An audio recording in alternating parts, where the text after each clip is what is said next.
السلام علیکم ورحمۃ اللہ وبرکاتہ۔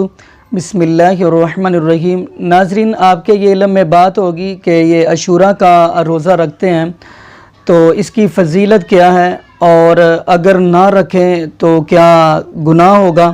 چلیے پہلے ہم حدیث پڑھتے ہیں صحیح البخاری کی۔ اللہ کے نبی حضرت محمد رسول اللہ صلی اللہ علیہ وسلم نے فرمایا، یہ عاشوراء کا روزہ رکھنا یہ میری سنت ہے۔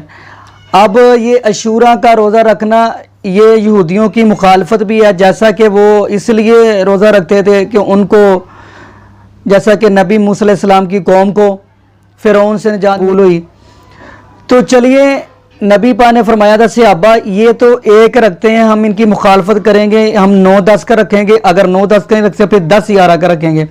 تو چلیے یہ تو سنت بتائیے۔ اگلی حدیث صحیح مسلم کی، اللہ کے نبی حضرت محمد رسول اللہ صلی اللہ علیہ وسلم فرمایا کہ عاشوراء کا روزہ رکھنے سے ایک سال کے، پچھلے سال کے صغیرہ گناہوں کو اللہ پاک معاف کر دیتے ہیں۔ صغیرہ کو معاف کر دیتے ہیں، نہ کہ کبیرہ کو۔ صغیرہ گناہوں کو معاف کر دیتے، کیونکہ کبیرہ تو جب بندہ اللہ سے معافی مانگے گا، توبہ کرے گا، رب کے آگے رجوع کرے گا تو انشاءاللہ پھر وہ معافی ملے گی، ورنہ یہ روزہ رکھنے صغیرہ ایک سال کے گناہ معاف ہو جائیں گے۔ اور اگلی بات اب ہم پڑھتے ہیں، یہ بھی صحیح مسلم کی ہے کہ آیا کہ روزہ اگر عاشوراء کا نہ رکھیں تو کیا گناہ ہوگا۔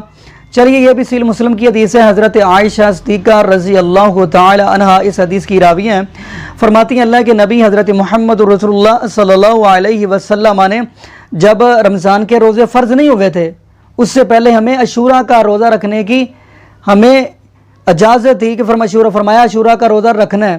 یہ ہمیں کہا گیا، نبی پاک نے فرمایا کہ عاشوراء کا روزہ رکھا کریں۔ جب نبی پاک صلی اللہ علیہ وسلم پہ یہ رمضان کے روزے جب فرض ہو گئے تو پھر نبی پاک نے فرمایا کہ اب آپ عاشوراء کا روزہ دل کرے رکھ لیں، دل کرے آپ چھوڑ دیں، اس میں آپ کو کوئی حرج نہیں ہے۔ یہ صحیح مسلم کی حدیث ہے کہ نبی اکرم حضرت محمد رسول اللہ نے فرمایا یہ آپ کی مرضی ہے، عاشوراء کا آپ رکھ لیں یا چھوڑ دیں۔ جب رمضان کے روزے فرض ہو گئے پھر نبی پاک نے یہ بات فرمائی ہے۔ جزاکم اللہ خیرہ، احسن الجزاء۔ السلام علیکم ورحمۃ اللہ وبرکاتہ۔